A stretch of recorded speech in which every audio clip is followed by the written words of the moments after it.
L'incompréhension et la colère les ont poussés à venir.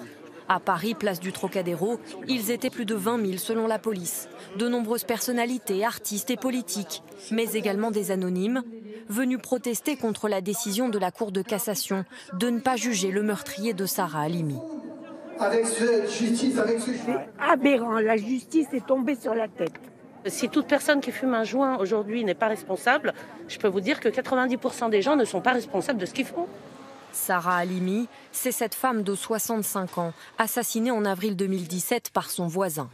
L'homme l'avait rouée de coups avant de la jeter par la fenêtre de son appartement. La justice estime qu'au moment des faits, il était atteint d'une bouffée délirante à cause de la drogue et ne peut donc pas être tenu responsable de son acte à caractère antisémite.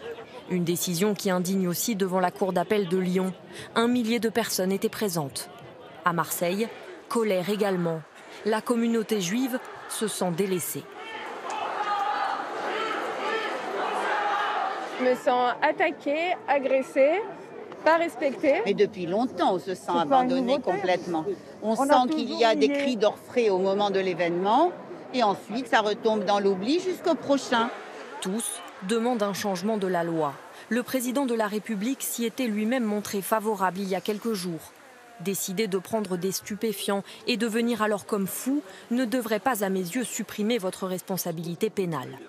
Le ministre de la Justice a donc été mandaté et annonce aujourd'hui dans un communiqué que le gouvernement présentera fin mai un projet de loi pour combler ce vide juridique. Le vote de ce texte est prévu au Parlement cet été.